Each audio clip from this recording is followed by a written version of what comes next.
Hello and welcome to the Engineering Futures podcast. I'm your host, Paul Barker, and I'll be helping you explore the world of manufacturing by introducing you to successful people from across the sector. We'll touch on everything from personal experiences and professional challenges to contemporary issues affecting the sector, careers advice, and practical steps for employers who are looking to attract the top engineering talent. Join us as we get to know the people who have made a difference within the sector. So welcome to the latest episode of the Engineering Futures podcast. I've got special guest John Kendal joining us today. How are you doing, John? Yeah, I'm good, thanks, Paul. How are you? I'm very good, thank you. So we'll get going with it. John, do you just want to do a quick introduction, just explain kind of who you are and what you do? Yeah, so my name's John Kendal. I'm an assistant principal for curriculum and I'm currently working at Reaseheath College, which is a further education specialist land-based college based in the northwest of England. So we're based in Nantwich. Okay, very good. So I like to kind of get the guest started just by finding out a little bit about, what was going through your head at the start of your career. So in terms of like, what was going on with 16-year-old John? What was I don't know if we want to go back there, Paul. That's an interesting place to go. Oh my word. 16-year-old John. So I did not enjoy education, and I think a lot of people might be able to align their experiences with that. I found education boring. I didn't feel that it was developing me, and I didn't feel that it was allowing me to follow my passions and my interests.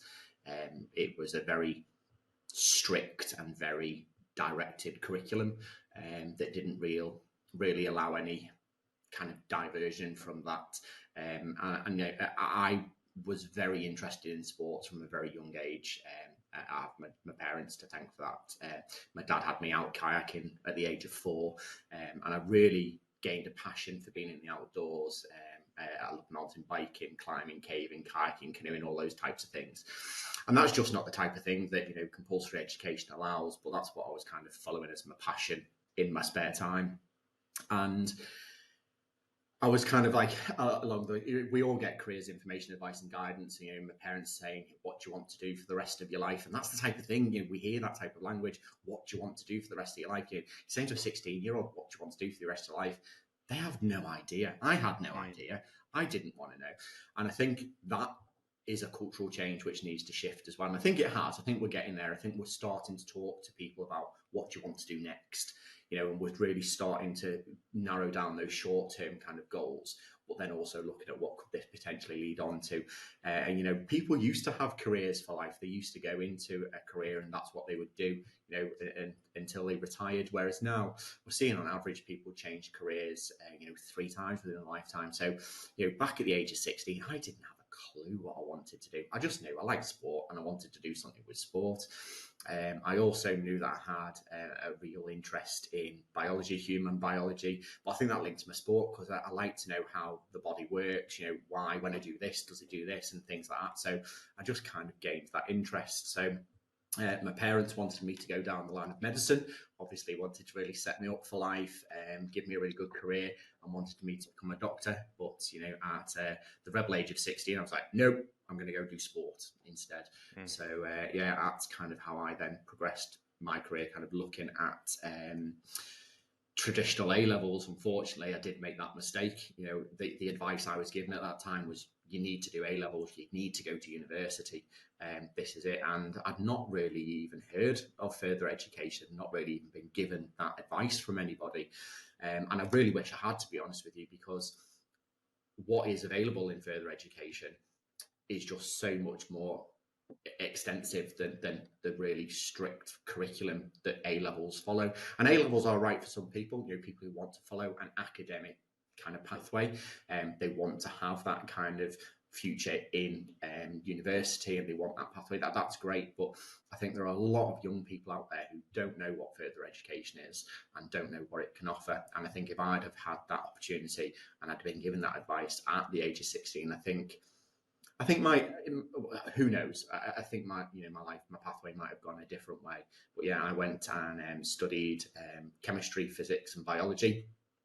And general studies, again, trying to make sure that I was doing the subjects that could get me into medical school because my parents still wanted me to go that way. But I wanted to do more sport studies. I didn't end up being successful in them.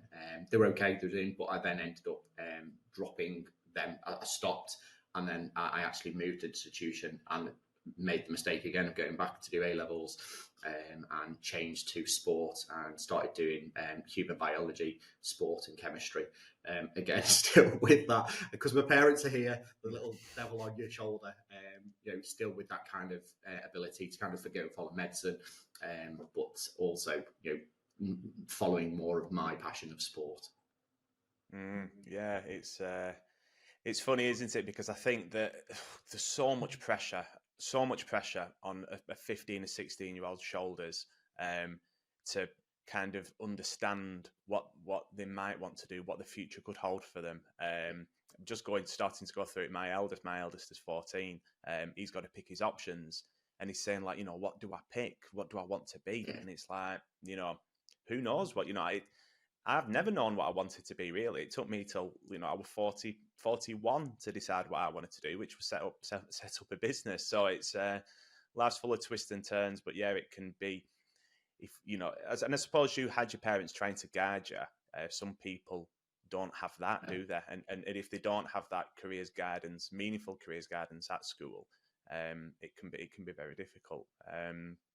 So you did sport. So then, how did you end up getting into education? So what inspired you to do that? How did you first get into it, and how's that kind of journey unfolded for you? Yeah, so that again, my life has literally been a tale of twists and turns, and I'm really grateful, to be honest, for kind of the way it has gone. But we would be here for a week if I tried to even tell you kind of where that had gone. But very briefly, I did follow the career path that my parents wanted me to do, and that then didn't work because it's not what my passion was. It's not what I wanted to do. So I ended up becoming a Royal Air Force officer, and specialising in sport. And then, unfortunately, I had an accident, and I lost my spleen. So I was medically discharged, and that's how I then ended up in education. Again, because I didn't really have a good experience of education. If someone had said to me back then, you are going to be a teacher, I'd have laughed at them and went, absolutely not, I'm not going to be one of them. Why would I want to be one of them? They're boring. And that's kind of what I saw of education and thought of education. And it really happened kind of by chance. I needed money. I knew what my qualifications were. And a job came up at a local college to where I was living at the time for a Prince's Trust team leader. And my friend said, you need a job, you need to start doing something. I know you're not sure what you want to do anymore, or kind of where your life's going, but you need to have a focus right now. And I really appreciate kind of the work she did with me there. And she actually filled the application. I don't know if I should say that, it's back in the past now, but she actually filled the application form in for me because I wasn't interested. She filled the application form in me, and I got an interview, and I think it was the way they run the interview process as well, because the first task they had us do was kind of a team talk, and I'm very competitive. So the fact there were four of us there trying to get our opinions across, the competitive edge of me came out, and that kind of then spurred me on to then do well in the rest of the process. However, I wasn't successful. I didn't get the job. But the good thing is that they were that impressed with me that they actually offered me a job as a lecturer instead of the Prince's Trust team leader. And they said that they'd seen real value in my skills and attributes, and they thought I'd fit well into the team. So that was kind of where it all started, nearly 19 years ago now. I was like, really don't know, what is this? What's a lecturer do? And they're like, come back in on Monday, we'll show you around, talk to you through. And I started off teaching on public services. So I was teaching public services, and I was teaching citizenship and contemporary issues. Who wants to learn about citizenship and contemporary issues, and then major incidents as well. And then again, just as time developed, I then started working with the sport department, because that was where my passion and my skill set lay, specialising in anatomy and physiology. And then again, I then had the opportunity to then start working with the adventure sport team and becoming the head of outdoor education. And again, that's really where I think my career really lifted off in education. But kind of going back to your question, where did it all start? It was from that actually, kind of off the chance opportunity that was given to me, and me kind of going, yeah, okay, let's have a look at this. What is it, and let's see. And it was when I was actually in the job that's where the passion was gained, because I don't think I knew what further education was beforehand. I just knew I needed money. And I had no plan or intent in staying in education. I had a plan that was a platform for me to kind of find out where I was going, give me the financial ability to kind of do that. But then actually being in education, seeing what you actually can do as a teacher, what input you can have in a young person's life, and the direction that you can give them. That's what drove me to stay, and that's why I still do the job I do now, and why I kind of wanted to progress in the sector as well. Yeah, and interesting point there, I think, about coming into that job not really knowing what it was. Now, the exact same thing happened to me. I was working as an engineer and talking to my cousin one evening, who was assistant principal at local college, and she basically said, have you ever thought about working in FE as a lecturer? And I didn't really know what FE was, and I didn't know what a lecturer did, as daft as it sounds. But yeah, and I think that's the issue that the sector sometimes faces in terms of attracting the people that they need to become lecturers. These people aren't aware, I don't think, that these careers really exist, and that they can do them. What you say there about being able to pass on your kind of experience, and I think with lecturing as well, it's not just about your teaching, it's about passing on your life experiences, it's about inspiring, it's about guiding, supporting, all those things that people maybe don't see with the job. Do you think there is a bit of a lack of awareness of what careers in FE are? Oh, absolutely. I mean, I would still say that people don't understand what further education is. I mean, I think people still think, and I even still hear people say, "Oh, that's where the thick people go, isn't it?" Absolutely not. No, it's not. That's an absolute misconception that people have. And I think perhaps 30, 40 years ago, that's kind of what further education was portrayed at. It was the people who weren't able to do sixth form or kind of access those type of A levels that would do that. But with the education reforms that have gone on now, the qualifications that students gain in further education are absolutely on par with what A levels offer. I mean, the new T levels that have come into play, they are industry relevant qualifications designed with employers, and we as organisations work directly with employers to ensure that those qualifications are providing the knowledge, skills and behaviours that employer needs, so that those students can leave us and go direct into education, because not education employment, and because that's one of the things that a lot of employers are saying, that students will go and get a qualification, but having a qualification is completely different to being work ready. And when they go to them as an employee, the amount of work they have to then do with them as an employee to make them work ready is immense. All of the skills for being in work aren't taught. You don't go to school at sixth form, and I've got nothing against sixth forms and A levels. I think they are the absolute right thing for some people to do, but I think it's the wider context, that you probably don't get from them. So, you don't get the wider life skills, the other opportunities that you do have access to within further education, and also the access to employers, and the qualifications built with employers, and the institutions working with the employers in their local, and regional areas. So yeah, I think there is an absolute wider. Again, when we're recruiting, we trying to find people, we're speaking to them, we have to explain what the role is and what they do. I'm like, oh my God, didn't even know that existed. Didn't know you could do something like that. And hear it on the news all the time, when I'm listening to the radio traveling to work. And again, I'm not sure what planet some of the politicians are, but we won't go into politics. But when they say, are you, let's say, an engineer? Because are you an engineer? And, do you want to work in education alongside your career? And there are places for that, where we can work with people who want to come in and do some guest lectures, guest talks, some guest practical sessions. but you can't. But in my opinion, you can't work No. in education alongside a full-time job. It just doesn't work, because education is a full-time job. But education is an absolute real opportunity for people as a dual professional, and I think that's kind of how it needs to be seen. They are dual professionals, so they've been in the industry, they are a qualified engineer, and now they want to do something different. They want to pass on the knowledge, skills, and behaviours that they've learned to help train the future workforce and the future engineers, and they become an educator. That doesn't mean that they've stopped becoming an engineer. They're a dual professional, and they're able to then pass on. And within further education, we can help them becoming educators. We will put them through the qualifications. We will give them that training to become a high quality educator, and looking at all of the different types of skills required to pass on that knowledge and practical skill set. And don't get me wrong, it's not easy, it's difficult when they come into it, but the amount of support that's there for everybody, it is phenomenal. I don't think I've ever seen the support in a sector like I've seen it in the further education sector.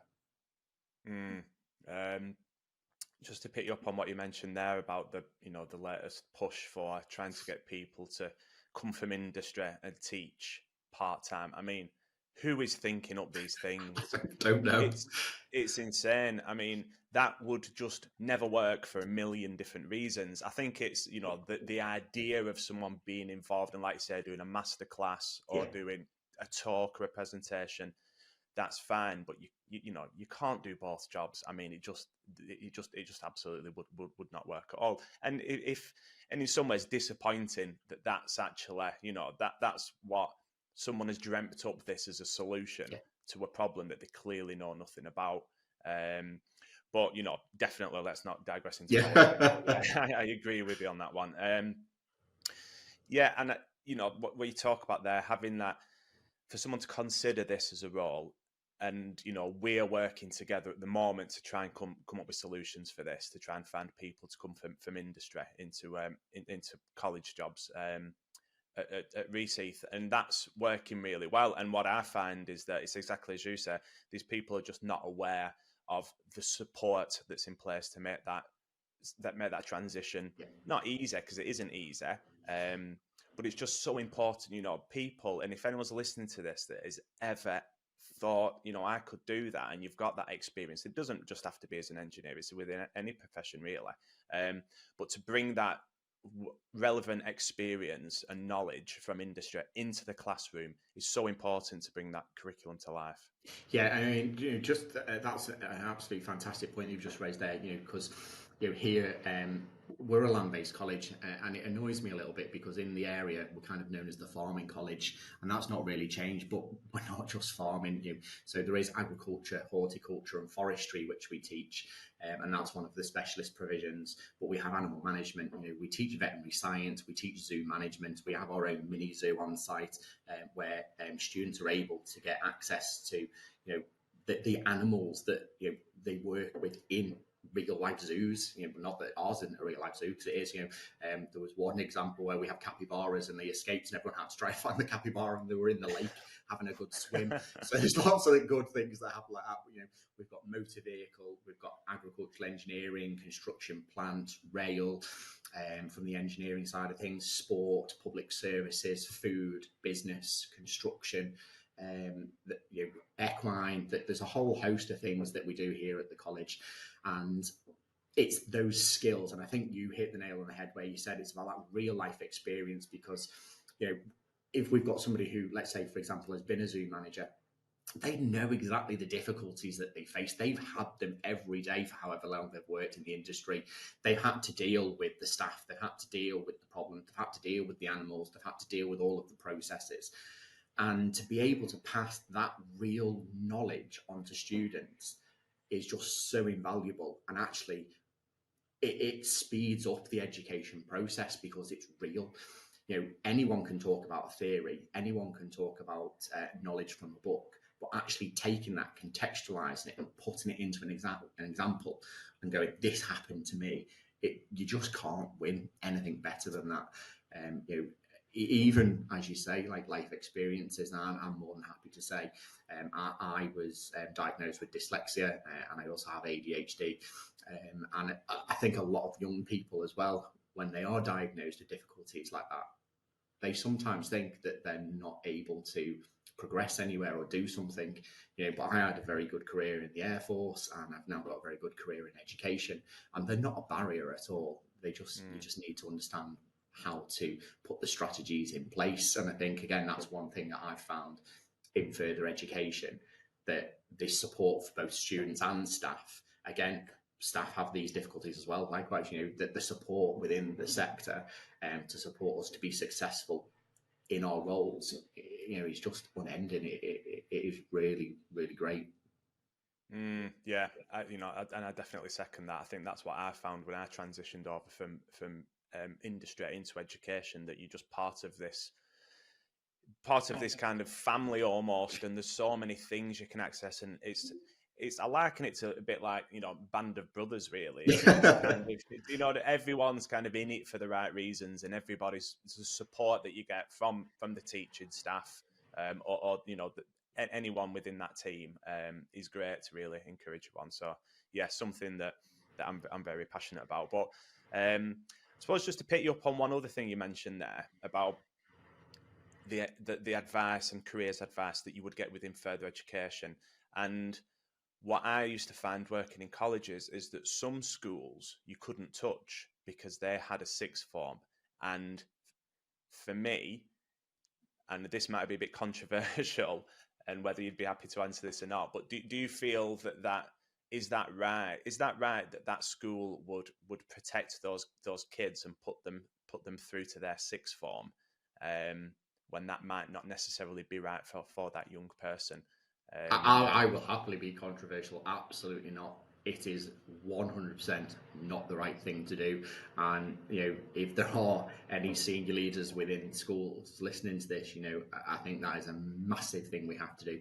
I get it, financial implications, them running themselves, as a business themselves, they have to have that, that's the jobs for their teachers as well. But sometimes it is not the right pathway. And that's what careers, education, information, advice, and guidance is. It is supposed to be impartial, and it's supposed to take that young person, look at what is the right thing for them to make sure that they're able to progress into their next steps positively. And I don't think we do that, because I think there are a lot of young people who are advised to just go to a sixth form, just do A levels, and they're not even told about further education. I hope he wouldn't mind me saying, but our principal, his son is at a high school, and he went to their careers evening, and he sat there as a father, but at no point did they mention that he's the principal of a further education college, which is just down the road from us, and this would be one of our feeder schools. But at no point did they even mention the opportunity of a further education college. It was all about sixth form and that progression, and I just think it's wrong. We need to give young people, and I don't think we give enough credit to young people. At the age of 16, they want help and support. They're not naughty. I hear all this, oh, they're naughty, oh, they're this, oh, that. No, they're not.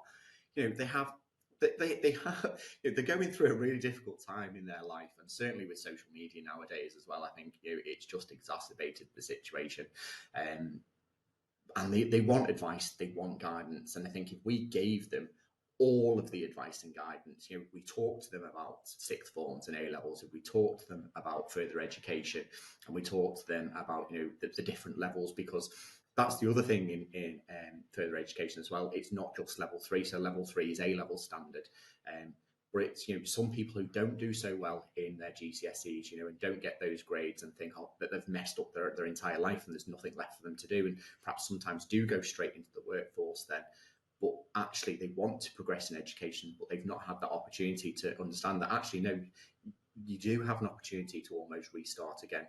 We have level 1, level 2, that there's pathways, progression pathways within further education to let them progress from level 1 to level 2 and then hopefully onto a level 3, so they are qualified at an A-level standard, and then that could potentially lead on to university or straight out into employment, but at least they've been given all of the information and they're able to make that informed choice, as opposed to giving them part of the information and they make a choice based upon the limited information they've been given. Yeah, 100%. And I used to see it quite a lot at college, where you would get, I mean, not all the time, but sometimes you'd get people that would be doing A-levels that would, after 8 weeks would say, this isn't for me, and they'd switch. And they'd have the ability to do that in a college, because you could switch to a vocational program, which, they might feel trapped if they've just gone to a sixth form and it's not quite working out for them. But I mean, do you think in general, I suppose, moving on to young people and employability, you mentioned that earlier, do you think there's a bit of an unfair misconception about young people and their readiness to work? Yes, but I also don't think that the curriculum within the UK is set up to prepare them for work either. I think we're getting there. I think certainly with these education reforms within further education, that the new T levels are designed to make people work ready. They're absolutely fantastic.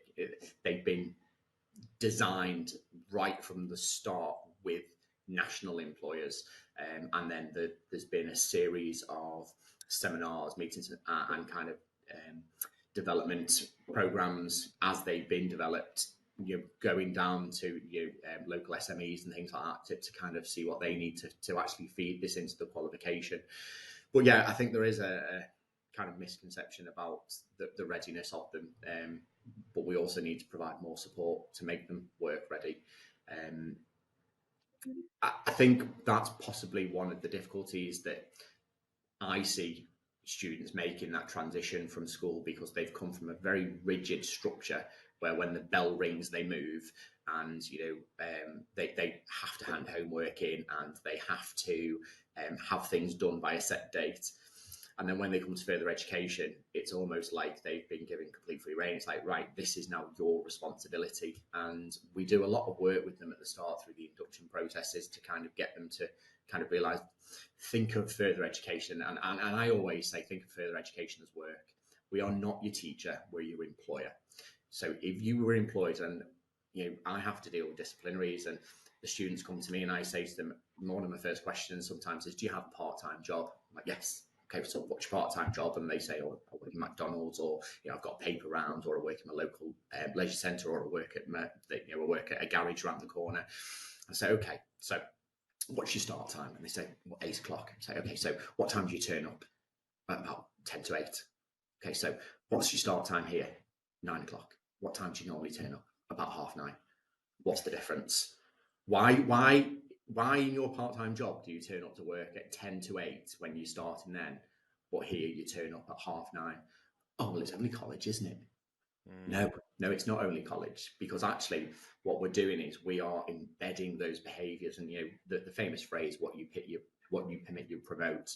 It's kind of that we need to create those behaviours now, so that those behaviours are natural. They don't have to do them, but we get that disparity between that. They will behave like that at work, and they are going to work and they are turning up on time and they are in the correct personal protective equipment. They are able to hold a conversation with some people and things like that, but they come here and they don't see it in the same way, and they kind of they always say, it's just school, isn't it? No, it's not.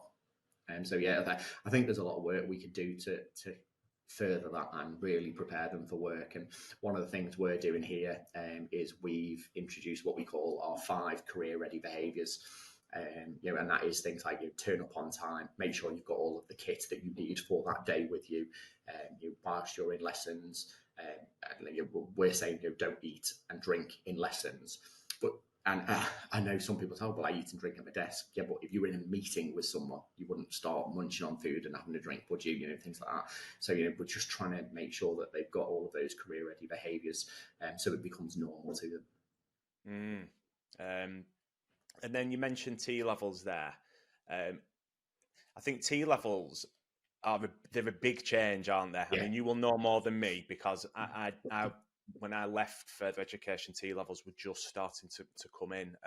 They were being planned for the next academic year, but this is a big shift. So this is for, you know, a lot of colleges could have the safety net of the kind of the BTEC level 3 assignment only assessments that you can manage, let's say, and suddenly we're into more academic rigor. We've got big externally marked assessments, and also a weighty kind of 3 months work placement. What's the challenges been with that in terms of delivery? But what do you think the positives are within that qualification as well? So I'm going to go straight to the positives. And actually, one of the things that we found, so as you said, the kind of natural pathway construction here, and we have that level 1 because in a vocational subject sometimes, say like construction and automotive, it's got absolutely nothing to do with your academic ability. So you could be a professor, you could have a degree, but you don't know how to lay a brick. So you would have to start at level 1. And that's, I think, sometimes some people come to us and like, oh, well, I've passed my GCSEs and I've got all grade 9s. You know, I've got 9 grade 9s. Like, great, but you're on level 1. I'm like, what do you mean I'm on level 1? And it's because of that vocational context, because you until you've learned how to be safe in that vocational setting, how to lay bricks and all of the other skills that are needed for that, or in carpentry or in plastering, or then in the automotive sector, how to work safely around cars and with cars. You can't progress with that. So when they're learning the academic side of it, because it's not all practical, the academic side of it comes quite easily because they've got that ability and they understand that, but it's the practical side of things. And what we found is that obviously with T levels being a level 3 qualification, and our students would normally come in and they go on level 1, naturally, I think people think they're on a level 1, so that's their academic ability. But I don't think we'd appreciate it. No, it's not, because they're back at level 1 because of the practical ability. So because we've then looked at that, and obviously with the educational reforms, level 1s and 2s and stuff are being phased out and defunded, when we started them, actually were like, no, let's put them on the T level. And we thought, let's put them on the T level. We were like, let's take that risk. And they flew. They absolutely flew. And we were able to manage that development in the practical ability because it's a 2-year program. They very much started off and they were still at level 1 practical skills, but we were able to build that up very quickly. But they're getting that level 3 theoretical knowledge as well, and they absolutely flew, and they've been absolute superstars in our construction department, so much so that the DFE came to find out why our construction T level was doing so well, and why we had so many numbers and why they were performing the way they were. And then that then links into your other question about the difficulties that you face, because the difficulties are fitting it in, really. So the amount of hours, T levels are come with guided learning hours, and depending on the pathway depends on the size. So you have level 7, 8, 9 kind of things. They don't link to the academic levels. They're just being in the size of the qualification. That then comes with a number of hours. So the qualifications, quite a lot of the time in further education colleges, students are only on 3 days a week. And students love that because they've gone from being in school for 5 days a week, Monday to Friday, 9 to 5, to great, I've got 2 full days to myself. And some people go off and get a part-time job. But with the T levels, because there's more rigor to them, as you're saying, there's more content, we've had to make it to a 4-day program for the majority of them. And then in some circumstances, they're even a 5-day program as well. And it's just about the students understanding why there is that, but also that is to benefit them. But then they want that. They want the social life. They want to go out and be with their friends. They want to have the part-time job. And it's almost like they want the cake and they want to eat it. So it's about the attitudes of the students there as well, that, they are going to have to put a little bit more effort into that. So from a kind of timetabling point of view, that was one of the difficulties that we faced. But then the biggest difficulty that everyone has faced is links with employers, because as you say, one of the biggest components is an absolutely meaty work experience element, and that's meaningful work experience. So again, Just Union our construction. So we do a T-level in design, surveying, and planning.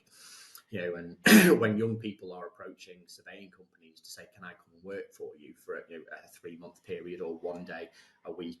That we can. Again, that's a problem in itself. Do you do a block placement where they're able to go out a week at a time for so many times, or they're there for a month, or then they do days. And obviously, if you've got a class of 30, you can't really do different models with different people because they then miss the content. So it's about, again, trying to manage all of that process, because you've got to work with the employers and the employers' needs, because otherwise that's not going to work either. It's a symbiotic relationship. It's got to be a benefit to the employer. It's also got to be a benefit to the students. But it's also got to, it's that impact. It's got to have that impact. It's got to give them those skills. It's gone of the days where you would turn up and make a cup of tea and watch what happens, or, go and brush up, the kind of horror stories that sometimes you hear. And again, I think employers are really getting that. And I cannot shout about our employers more.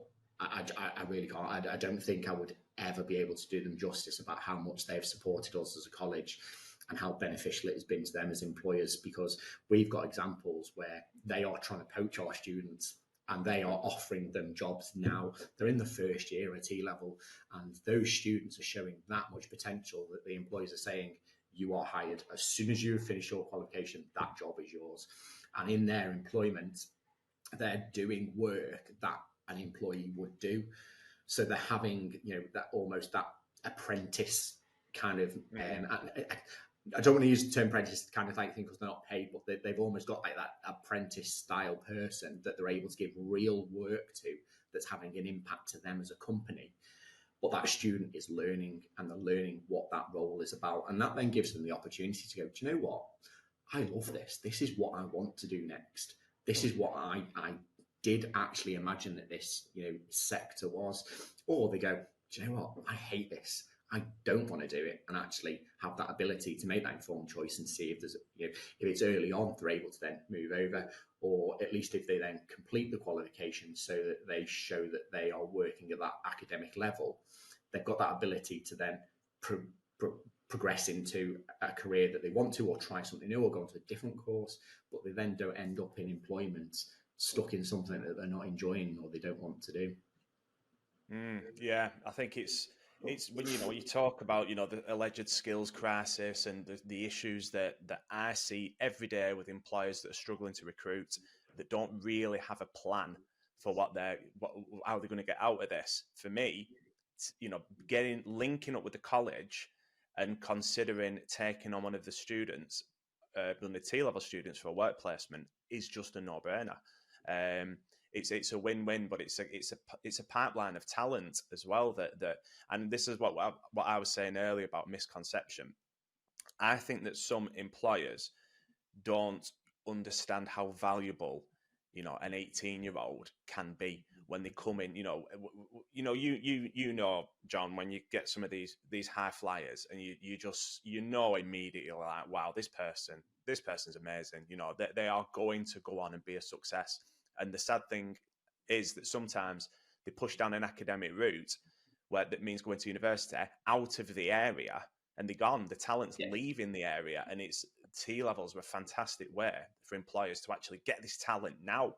And instead of having to employ them, 5-6 years down the line for significantly more money, get them early and mold them to what you want to be. I mean, the one thing the government did do right, again, I went into politics there, didn't I?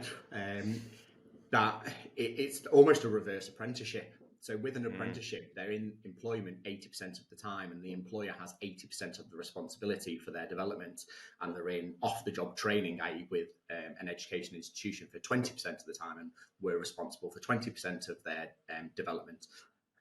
With the T-level, it's the opposite way around. So they're here with us 80% of the time, and they need to be in employment 20% of the time. So no-brainer, if people are coming to us and linking up for apprenticeships, or you've got an apprentice, on that day that your apprentice isn't with you, take a T-level student, and you have that swap. So at no point are you downing with your workforce.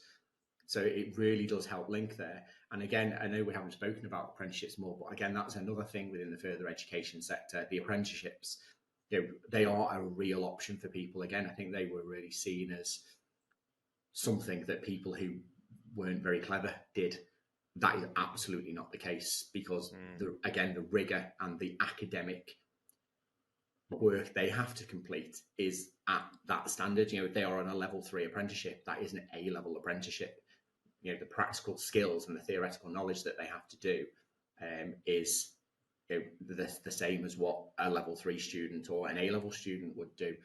So again, I think there's just total misconceptions about what each of these things are and how they've changed over time. But apprenticeships, again, higher level apprenticeships, higher technical qualifications that are coming in, these are all real opportunities for students to gain these skills, and for employers to work with their local colleges to, as you say, get that feeder into their pipelines.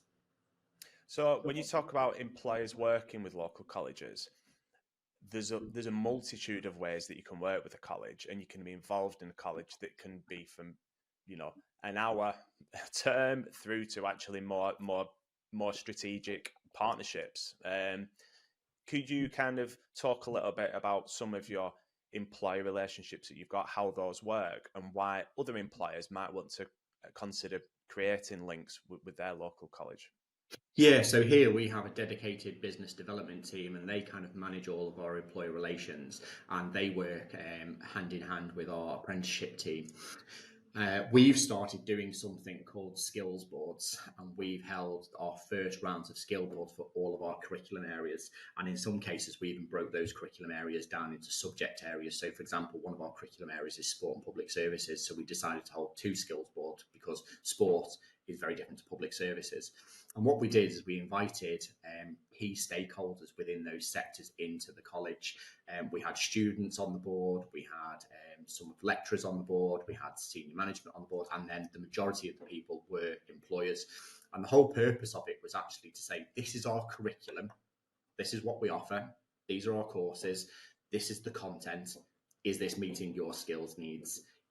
Once the students come here and do this, does this meet what you want? And we've done that in every single sector, as I say, equine animal management, agriculture, horticulture, forestry, engineering, food and business. Every sector that we do, we've held these.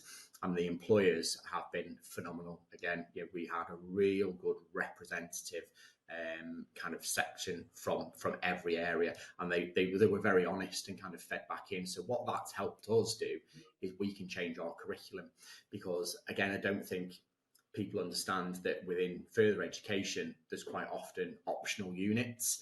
So a qualification, so you might do a qualification here at this college, and you might then go 10 miles up the road and do the exact same qualification with the same award and body at another college, but it's actually a very different experience, and it's a very different outcome because of the different optional units that they've chosen.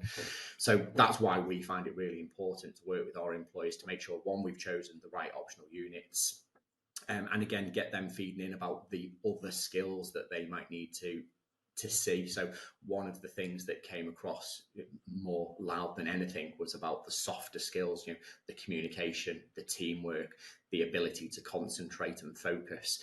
So it's how we then weave that into our delivery as well. And here we do what we call a Be Ready program. And the whole reason why we called it Be Ready was to ensure that the students are ready to go into employment, and that's our tutorial process. We have our progress coaches working with them to really help design those softer skills that they need for industry, but then we've interwoven them within our curriculum now as well, based upon the the feedback that we got from our employers. But again, we changed some of the units, we've even looked at changing awarding bodies where the qualification didn't really fit, and we've looked at the additional, what we'd call additional tickets. So in agriculture, their tractor driving license, or working with telehandlers, or things like that, whatever it is that they need to be successful in that industry, how we can design that curriculum to make sure we're maximising their potential for the employers within the local and regional and even national context. So the question about how they get involved, as you just said, if they want to come and give us time to give us a talk about their industry, they can do talks, hours, 2 hours, and again, that can be to a class. We've got lecture theatres, so it could be to 300 students, just to raise awareness of what their sector is and what the job opportunities are. It could be, as you said, masterclasses, and they are absolute. I mean, we will bite your hand off. If you're an employer and you want to come and do a masterclass here, we will bite your hand off, because that is so important, again, about getting that real life skill and experience to our students. About anything, and it could be something like abrasive wheels, anything like that, either something small or something wider context. Or again, if they wanted to do something longer term, they wanted to feed into one of the units and kind of do something once a month, once a term. There's a whole host of things. We work with individuals, what their needs are. And as I said before, it's about the impact. So what is the impact to them? What's the benefit they're getting from it? But what's the benefit we're getting from it? Because it's got to work for both parties. Otherwise, there's no point in doing it. Yeah, and having that bit to be able to inspire. I've seen it loads of times where an employer will come in and will talk about something that's about working in the sector, and these young people, their ears pick up and they can see it, and they can think, right, well, I want that, I want to aspire to that, I want to work towards that. So it's so important to have that, to be able to collaborate and have that involvement. But just to kind of move on now to talk a little bit more about you. So working now as a senior leader within Reaseheath College, that's a big responsibility. People don't understand what these jobs are like. These are very, very tough jobs. Very tough jobs. What made you want to pursue that, and what kind of pressures do you find come with that role, and how do you deal with those pressures as well? Lots of coffee for a start. Really interesting question. Why did I want to progress? Because, and loads of people say, my job, as I say, I was the head of outdoor ed, and I'd kind of designed it, which was very naughty of me. And I think if my boss had knew more about it, they'd be like, absolutely not doing that. But I was out 2 days a week, and we were in college 2 days a week, and then I had like kind of a full day of prepping and marking. And that's not how it works everywhere. So if people are listening, think you get a full day of prep and marking. That's not normally how it works. I'd kind of augmented that myself because I had the ability. But yeah, as I say, with doing sport outdoor education, we were out twice a week. So I was out up mountains, we were out climbing, kayaking, caving, canoeing. We were in Wales, the Lake District, the Peak District. We'd take them up for residentials to Scotland in Loch Lomond. I was loving life. I've got some great pictures that I can show, but I suppose this links to social media, isn't it? You only see the good stuff, and we only ever posted the good stuff, and we'd only ever show people the good stuff. But that was only a small majority of the time. The vast majority of the time, it was absolutely pouring down. It was freezing cold. We were wet through, and it doesn't matter, because in the adventure sport industry, you are out. You can't look out your window and go, oh, really sorry, you've booked this course, it's raining today, we can't do it. No, you're out. So that's something within that sector that you have to get used to. And I think it was nearly 12 years of doing that, and doing the same thing, and although the students changed, it for me, it became a little bit repetitive, and I just didn't feel like I was developing anymore, and I wanted to change and do something new.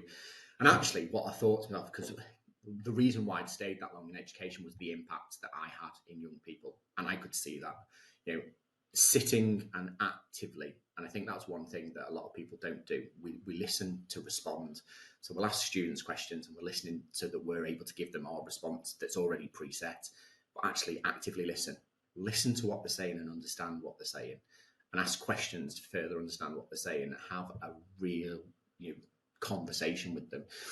And I can remember sitting across from the young people that I've had involvement in my life, and talking about their aspirations and the careers and what I want to do. And I've got examples of young people that I've taught that are now absolutely flying. There are some people that have set themselves up as their own adventure sport business and are working as high-level adventure sport instructors, and again, loving life. And again, the pictures they put on, not only the good pictures on their social media, is fantastic to see. People going off and joining the military and being very successful in the military.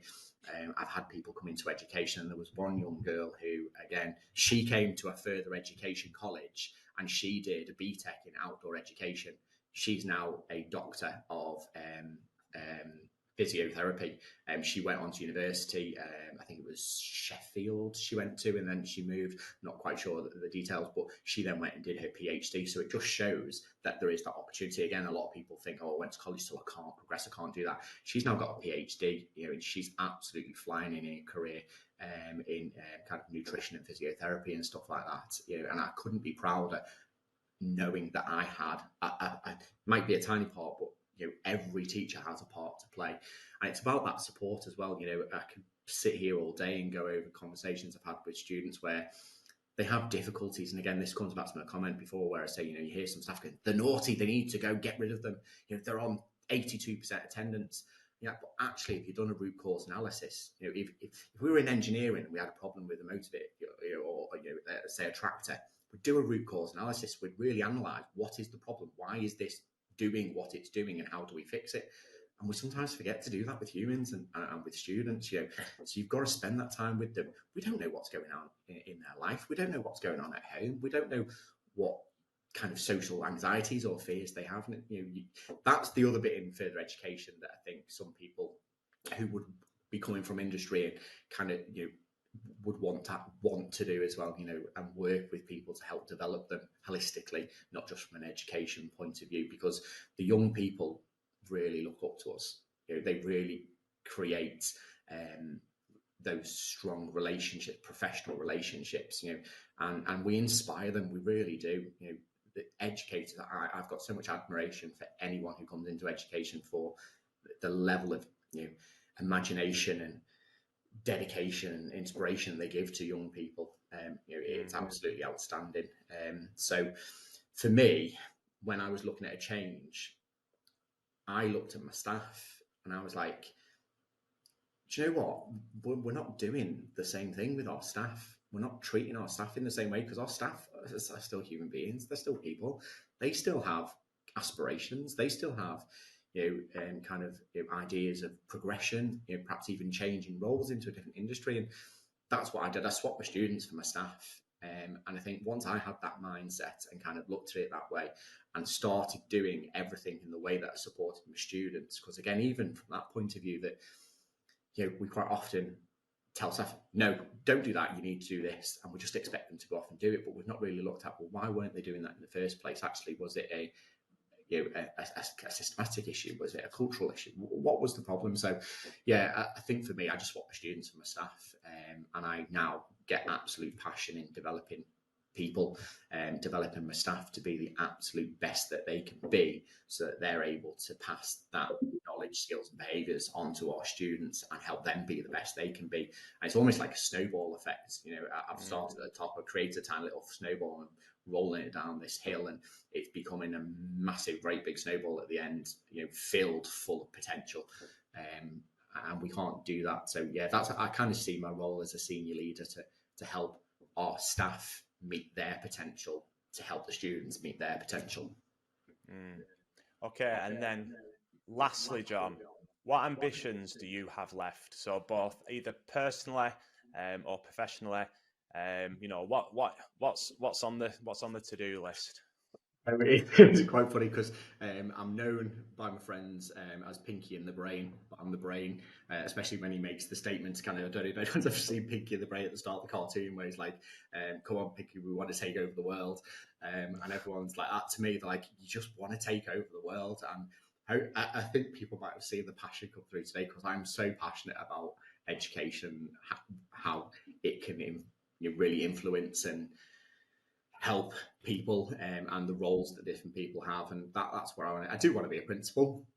I would like to be a principal of a college one day, because again, for me, I see that as that ability to have that wider reach. I've got more ability to help more people, and kind of help make those decisions, but then also work with the sector, make some sectoral change as well. And again, I'm also, I'm an Ofsted inspector as well. And again, the reason why I did that was to get the knowledge from the other side, because, a lot of people see it as a policing organisation, and that they come in and they just police what's doing it, and it's really not. That's not what Ofsted is. I've learned a lot from being an Ofsted inspector, and then I'm able to bring that into the institution, and we're able to again improve and help and have better outcomes for our students for that. So that's my ambition. From a professional point of view, from a personal point of view, I've got two amazing Malamutes. Malamutes are my kind of dog of choice. I'm a big animal person, so I just want to be able to spend as much time as I can with them up in the mountains, because that is still a passion of mine. That has never ever gone. I love being up in the mountains, and so do they. So get out as much as I can in the mountains, which is difficult in education because there isn't much time. Certainly of a weekday, and then by the time I get to the weekend, I'm normally knackered. So trying to keep that motivation to get up of a weekend and take them out, go up a mountain, or go walk around a lake, do something like that, and spend time with my partner as well. We like traveling, so have the opportunity to go and see the world, which I'm very fortunate to be able to do. I know a lot of people are able to, especially in the current cost of living crisis. But yeah, that from a personal point of view. Okay, that's brilliant. And I suppose lastly, and John, would just be if there are any employers that are more about, they're in your area and hear more about what Reaseheath can offer, what's the best way of getting in touch? And I think kind of digressed a bit when I've been speaking, which is something I do as well. So like as we were talking about, this is about trying to get stuff, because there is an absolute national shortage of teachers everywhere. And if I had to say why, I would say the wage. And again, if we just look at engineering, and I'm going to be specific, I'm going to pick agricultural engineering. Agricultural engineers out in industry are probably earning £45,000 a year. And they could probably earn more than that if they're doing overtime and weekend works and things like that. Probably average wage, within the FE sector, you're probably looking around about 36 to 40, that sort of wage. But I think what a lot of people don't understand, and I'd absolutely, anyone listening who's thinking about working in the education sector has so many benefits and perks. So it is I'm not going to say what I was about to say, because I was going to say it's a Monday to Friday 9 to 5 job. It absolutely is not a Monday to Friday 9 to 5 job, and any teacher would kind of lynch me for me saying that, because that's not the case. But kind of they are, you kind of directed face-to-face kind of working hours, Monday to Friday 9 to 5. But you get the holidays. So again, a lot of people think that you get again, that's a myth. Where did that come from? You get all of these some holidays, you get all of these half terms, Easter. So you don't. We have a holiday allowance, but it's a really good holiday allowance. So we get 32 days holidays a year that we're able to take, and we are only able to take them in those holiday periods. But you have a really good allowance of holidays there. We get a Christmas closure shutdown. That's on top of that, so you get 2 full weeks off at Christmas, and then we get the bank holidays on top of that as well. So I think in total it's around about 52 days holidays a year that you have.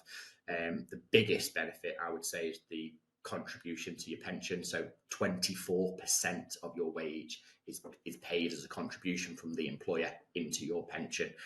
So it's a real great way to set yourself up for retirement, and knowing that you'll have a secure financial settlement at the end of that.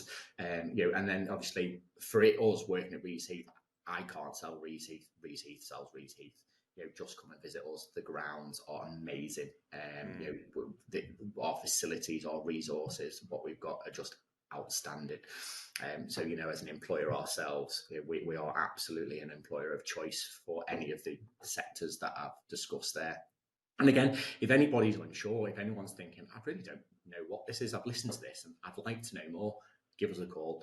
Ask for me personally, no matter what area it is, and I will organise people coming in. We'll give you guided tours. We'll talk to you more about it. I think information and communication is the best thing. So ask the questions, get the answers. But go onto our website. So if you just go into any search engine, type in Reaseheath, it'll come to our webpage. There's contact forms there. Fill in the contact form. Again, if you want to put my name, John Kendal, in there, again, that will then get sent direct to me. Or if you just put the sector, it'll go through to any of our sector leads, and they will get back to you. And that's from any point of view, really. Ideally wanting to work for us, we would absolutely welcome you wholeheartedly and support you to progress to a career in education. But if anyone felt they had anything to offer from what we've talked about, the ability to come in and do a one-off talk, the ability to do a workshop, a masterclass, anything like that, then that they can get in touch and offer that. If they felt that they wanted to get involved in our skills boards, anything like that, anything is an option. They just need to get in contact with us. Right, super. Right, well, John, thanks a lot for your time today. I really enjoyed that one. You've been a great guest, so thank you very much. Oh, no, thanks, Paul.